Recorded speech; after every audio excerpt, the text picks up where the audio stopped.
¿Qué tal? Muy buenas tardes de nuevo. Les saluda un servidor, Alfredo Ortiz. Hace ratito teníamos ahí una entrevista. Hoy en la parte del programa cotidiana, que es con comentarios, hoy nos toca con Adrián Flores. Adrián, muy buenas tardes. Hola Alfredo, buenas tardes y un saludo a todo el auditorio. Eh, comencemos, agarremos un poquito el hilo me dices que viste la entrevista que tuvimos hace ratito con la diputada. Sí, así es. Tu impresión del hecho. Mira, yo coincido mucho y valoro mucho que la diputada haya tenido hoy la valentía de darte esa entrevista y platicarte pues las cosas como sucedieron, ¿no? Yo creo que pues para todos nos cambió la vida ahora que estamos en casa, ¿no? Y que ya llevamos 4 meses, casi 5 meses sin salir, sin tener esa vida normal. Y como ella lo explicaba, pues estaba en una sesión de comisión. Si a lo mejor en la casa uno está trabajando y de repente aquí están los hijos, las hijas, la esposa, y de repente te pueden ofrecer que tome una cerveza o que algo que están comiendo, y uno está en la actividad porque pues uno trabaja desde la computadora y a lo mejor en la casa sigue habiendo ya no están trabajando, pero uno sí, entonces, pues no pasa el que dices, pues déjamela aquí, ¿no? Y como ella dice, pues me traicionó el inconsciente, en lugar de tomar agua, le tomó un trago, tenía la tentación aquí en la mesa, y bueno, pues digo, es parte de esta realidad que hoy estamos viviendo y que al parecer va a seguir, ¿no? Entonces, yo reconozco mucho que lo explique tal como fue, que tenga esa valentía de dar la cara y decir, miren, pasó esto, y como bien lo dijo, ¿no? Si los ciudadanos creen que fue tan grave y me juzgan y me toman una decisión el año que entre que haya la elección, pues se tendrá que someter a ese error, ¿no? Y como lo acepta, fue un error.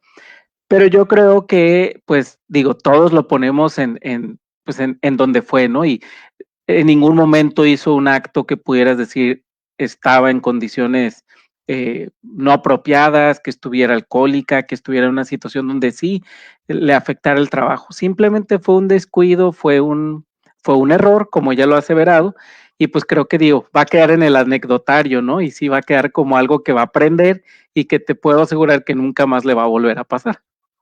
Así es. Digo, el caso es aprender de los errores, digo, quién no comete errores y bueno, a veces te sirven para mejorar las cosas. Bien, ahí sigue, va a seguir la polémica seguramente, y creo ya no tanto por ella, porque de nuevo coincido mucho contigo.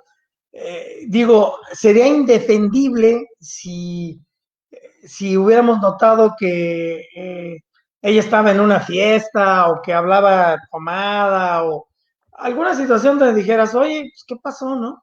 Pero el hecho de que se equivocó de vaso, ahí queda. No es a mayores como otros que sí hemos sabido que a diputados los han detenido en completo estado de ebriedad, les han encontrado maletas de dinero en efectivo, o sea, Sí, de esas historias sobran, ¿no? Y bueno, no es el caso, y bueno, como dice ella, pues si antes chambeaba, hoy no le queda más que redoblar trabajo para esas críticas que tiene, pues ganarse la confianza de nuevo de la gente, ¿no? Adrián, exacto. punto y aparte, ¿cómo estás viendo tú la parte de los semáforos? El gobierno federal había dicho ya que, pues, Baja California, hicieron de hecho el anuncio, Baja California es semáforo naranja.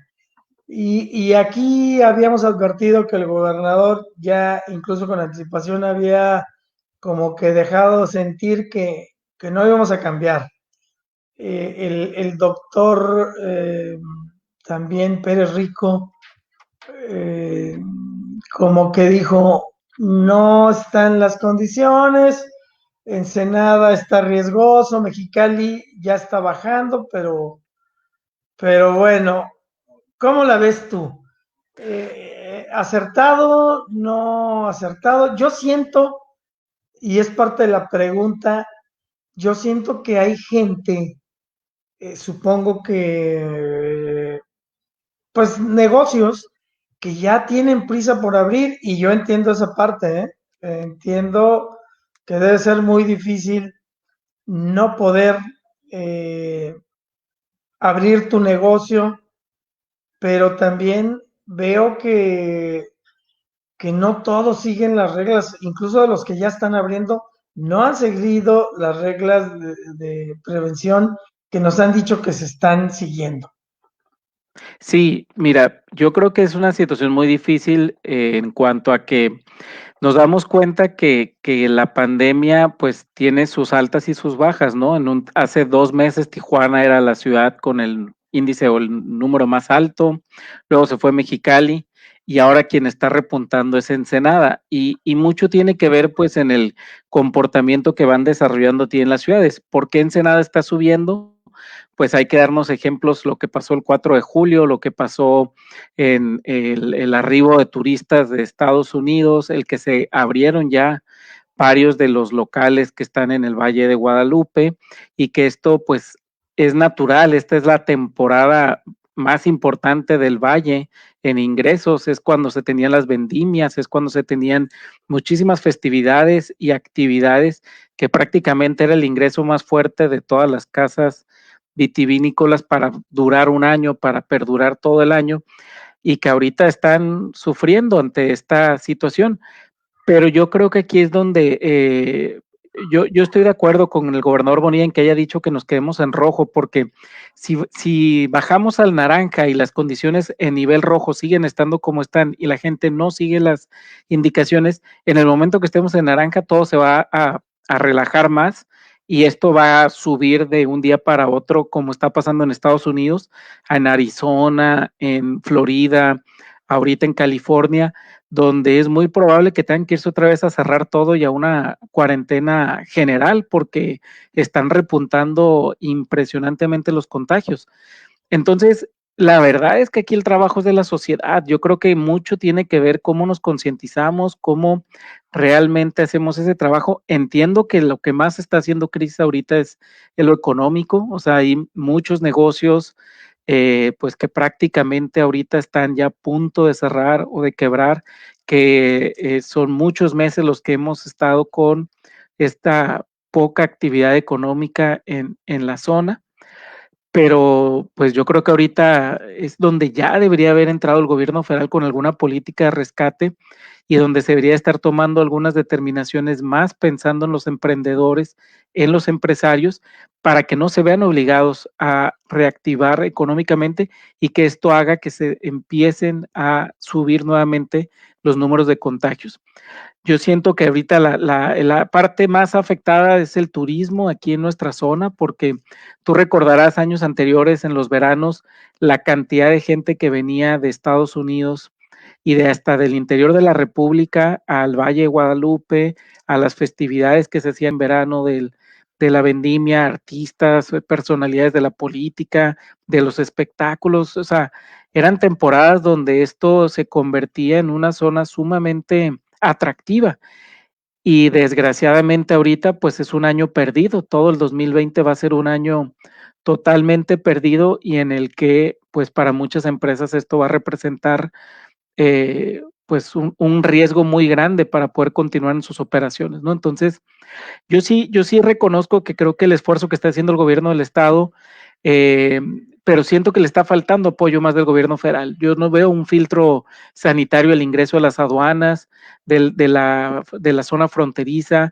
por más que han tratado de cerrar en las zonas donde están las casetas, el poner controles o poner un filtro o el revisar hacia dónde va la gente, ha sido difícil y no tiene la capacidad del Estado para hacer ese trabajo solo. Y yo creo que el gobierno federal en esta política de pues no le digo nada a Trump y no me enojo y somos amigos, pero pues quienes nos la estamos llevando somos los estados fronterizos, porque aquí es donde se va a empezar a subir el número de contagios derivado de la internación de gente que viene de Estados Unidos, que a lo mejor es asintomática, no tiene síntomas, pero ya está contagiada. Sí, es claro que el gobierno federal se renunció, diríamos así, renunció a establecer una política para todo el país. Optaron por háganle como quieran, cada estado, rásquese con sus uñas, y lo único que vemos es la conferencia en las tardes, la vespertina, que yo ya no sé qué tanto le crean a Hugo López Gatell. Pues ni los gobernadores de Morena le creen, ve lo que ha dicho el gobernador de Tabasco. Claro, y al gobernador hay que recordar que a ese gobernador le dio COVID, COVID. Uh-huh. y que él andaba muy machote ahí, muy, nosotros somos de la De la 4T no nos va a 4T dar. y no nos va a dar, tenemos no sé qué inmunidad, no sé qué, y bueno, le dio. Y Uh-huh. además es uno de los estados que también ha tenido muy alta incidencia. Entonces, el gobierno federal renunció, y creo que de las cosas que podemos valorar y destacar del gobierno de Jaime Bonilla es que en el tema, por lo menos del COVID, digo, a mí hay gente que también me dice, no, ha sido un desastre, no tienen esto, no tienen lo otro. Probablemente, pero creo que pongámoslo en este tenor, a lo mejor ha sido de los que lo han manejado menos peor, para decirlo así, ¿no? A lo mejor todos los gobernadores en todos los estados no han tenido un manejo óptimo, porque pues es algo inédito cómo te manejas con una cuestión de pandemia, cuando no hay vacunas, cuando no hay medicamentos, cuando la situación desnuda las condiciones que tenemos de Del salud sector salud. pública, ¿no? Uh-huh. Entonces, y bueno, a lo mejor no ha sido lo mejor, pero tampoco en justicia creo que lo ha hecho tan mal. Yo no sé si también haya aquí un factor de suerte o no sé, pero vamos, el hecho de que no podemos olvidar que hace por lo menos todavía mes y medio, un mes, Tijuana, Mexicali, Baja California, estábamos en los primerísimos lugares. En el top 3. Así es, hoy estamos nada más en el de funciones, estamos en segundo lugar. La estadística dice que por cada dos personas que fallecen, cada De dos dos que internan, hospitalizados, uno fallece. uno fallece. Tenemos un 50% de mortalidad. Entonces, bueno, pero en general creo que no ha rebasado la pandemia, la infraestructura hospitalaria, y ahí, en todo esto digo, no lo ha hecho muy mal el gobernador. Coincido contigo, me da gusto, yo aplaudo que diga él, no regresamos, señores. Y si el domingo que entra todavía dijera, nos quedamos en semáforo rojo, yo no tendría manera de criticarlo. Yo creo que tenemos que ver todos que le estamos poniendo, porque esa es la parte que se está midiendo ahorita. Lo que se está midiendo no es la capacidad del gobierno para atender la enfermedad. Lo que ahorita se está midiendo es la capacidad y la voluntad de los ciudadanos, los que vivimos en Tijuana, Mexicali, Tecate, Rosarito, Ensenada, de aportar. Y aportar es, me voy a cuidar, voy a evitar de nuevo, como hace unos meses, salir si no tengo que salir, y si salgo, protegerme, evitar las reuniones masivas que ya vimos que siguen siendo una parte importante de contagio. Entonces, si nos tenemos que quedar otra semana, otras dos, sin problema. Entiendo la parte económica, pero coincido también contigo de que sobre esa siempre estará la de la vida. Exacto. Y sí, yo creo que aquí el gobierno federal, yo insisto, debería tener una política más directa con el tema de la frontera y con el tema de la garita. Creo que, ¿por qué si Estados Unidos desde marzo no deja entrar turistas o nos tiene con esta limitante a las personas que tenemos visa de no poder ingresar a Estados Unidos? pero nosotros dejamos entrar a cualquiera y no tenemos ni un filtro sanitario, no revisamos síntomas, no, o sea, y ahí vemos a la alcaldesa Mexicali declarando que este fin de semana en la carretera de San Felipe tuvo que regresar a 400 carros porque tenían síntomas, y que tuvo que regresar a 200 que porque no tenían una actividad esencial a la que tenían que ir a San Felipe y iban de turismo. Entonces, no le puede trasladar el gobierno federal esa acción al gobierno municipal. Ya bastante trabajo tienen los municipios como para también tener que estar poniendo filtros sanitarios para proteger el ingreso de turistas extranjeros. Entonces, yo sí creo que ahí sí es un tema que le debería de tocar a la autoridad federal, y que sí se debería de tener una estrategia en los puertos de entrada, en todas las garitas que tenemos, porque los estados con los índices más fuertes, pues está Arizona, California, Florida, donde tenemos un contacto diario o continuo, ¿no? Con gente que viene de allá y que ingresa a México, ¿no? Entonces, sí siento que ahí es un tema que esperemos el gobierno federal tomar una postura y se vieran acciones. Claro, ahí sí pudiéramos criticar o decir, el gobernador que es así, que le gusta la rispidez, no llevarle la contra a otros, pero sí se pone en posiciones encontradas, pero ni él ha dicho nada de evitar el flujo de norte a sur. Creo que ahí todo mundo, nadie se mueve porque una de dos, o todas juntas, porque ahí sí respetan la línea del presidente, de si el presidente no les dicen cierren la frontera norte, no la cierran, porque nosotros al vivir aquí y saber la interrelación que existe, a lo mejor decimos, bueno, ahorita lo cerramos y después, cuando pase esto, abrimos y a lo mejor ya no vienen. Ya no ¿Y luego vienen, qué sí. vamos a hacer? O sea, nos la pasamos así con el y si nos hacen eso y si nos hacen otro, cuando los americanos, los norteamericanos, ellos dicen, cerramos y cerramos, señores. Y vamos a cerrar un mes. Y luego te dicen, y otro mes, y otro mes, y no hay poder que nosotros hagamos cambiar, ¿no? Entonces, sí creo que esa parte sería importante por parte del gobierno federal, pero a lo mejor que los gobiernos de los estados, en el caso de Baja California, de Jaime Bonilla, dijera, hey, señores, pues vamos cerrando la frontera. Pero bueno, vamos a cambiar de tema. Adrián, déjame irme a un promo y regresamos con ese tema que la semana pasada ahí subieron los del grupo homogéneo de la educación del Partido de Acción Nacional en varias entidades.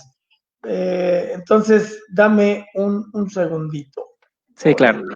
Vámonos. La información supera nuestra capacidad de retención. No solo eso, ahora padecemos una plaga llamada fake news, noticias falsas. Más que nunca, necesitamos recuperar la confianza de nuestro alrededor, en lo que recibimos por las redes.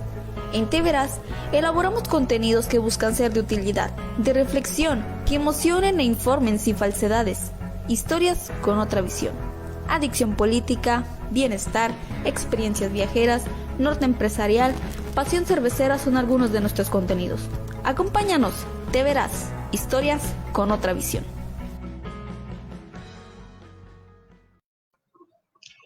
Bien, comentaba que en la semana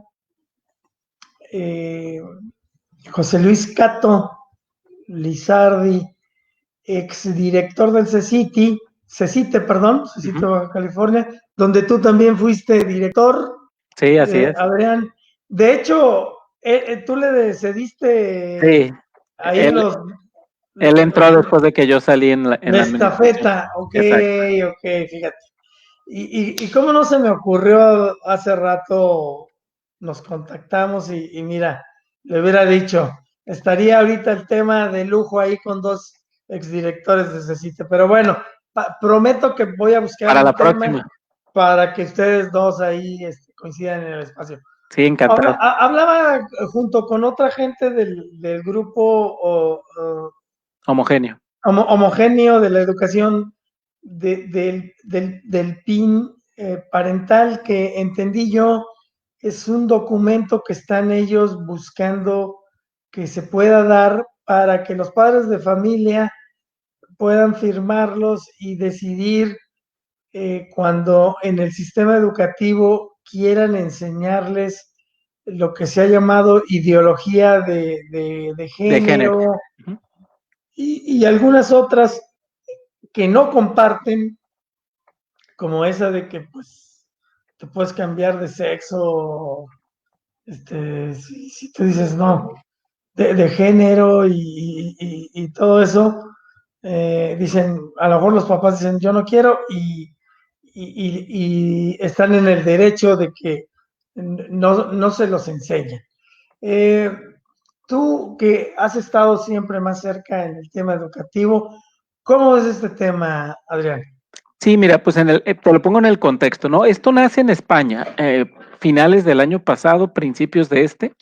Hay un partido, el partido Vox, que es un partido de ultraderecha, propone en España este PIN parental, que lo que significa es que las escuelas en educación básica y media superior en España no pudieran dar información o contenido, sobre todo de temas de reproducción sexuales y a lo que ellos le llaman, que también son de identidad o de género, sin el consentimiento de los padres.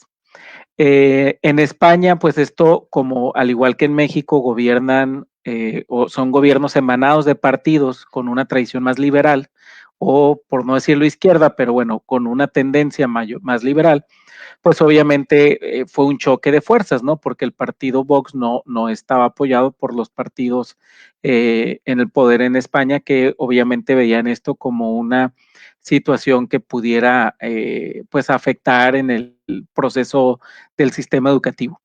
Luego aquí en México, en el estado de Nuevo León, se trató de introducir en la ley de educación del estado esta propuesta del PIN parental que la proponían diputados del Partido Encuentro Social. Y aquí en México también, de hecho, la secretaria de Gobernación, Olga Sánchez Cordero, la semana pasada, pues ya hizo un posicionamiento donde ella, pues dice que esto del PIN parental es anticonstitucional y que no va o no afecta en el tema de la educación de los niños y que esto no debería ser un tema donde los padres de familia tuvieran que introducirse porque tiene que ver más con aspectos curriculares. La realidad es que, mira, es un tema muy controversial en el sentido de que te voy a dar mi postura desde el sistema o como exfuncionario del sistema educativo. Venga. En la parte donde operativamente sería muy complicado el que de repente pudieras, hay que recordar que el currículum es nacional, los libros son federales, vienen desde la CONALITEC, que los edita la Secretaría de Educación Pública, y desde el modelo educativo que propone la Administración Federal, pues se bajan a todos los estados y todos los estados tienen que, obligatoriamente, escuelas públicas o privadas, tienen que impartir el contenido que está en estos libros. Ya dependerá de cada escuela la forma en cómo los va a abordar. A lo mejor algunas escuelas privadas podrán decir, bueno, sí, tengo que ver este tema que habla aquí del género, puede hablar de la reproducción, puede hablar de pues, el tema de las personas que son transexuales, las personas que desean cambiarse de sexo, y son temas que tenemos que ser muy realistas, están sucediendo. Y no podemos ocultarlos de una realidad que hoy vivimos y que cada vez pues, es más global y la gente se entera de esto o los niños se enterarían de esto. Entonces, pero la forma es cómo lo aborda la escuela y ahí es donde va a entrar lo difícil, porque si decimos, ok, vienen en el libro, pero ahora, ¿cómo lo va a abordar el maestro de cuarto, quinto grado de primaria con sus 40 o 50 niños? Y entonces empiezas a preguntar a los padres de familia y a lo mejor te encuentras que algunos pues no tienen inconveniente, otros son ultra de católicos y te van a decir, no quiero que le expliques nada, otros a lo mejor son testigos de Jehová y tampoco, y otros van a ser de otra religión cristiana y tampoco. Entonces imagínate para el maestro que de repente va a tener 20 niños que sí, no hay problema, y luego tienes 20 niños a los que no se los puedes impartir, y cómo vas a manejar eso en el aula, ya en el trabajo diario.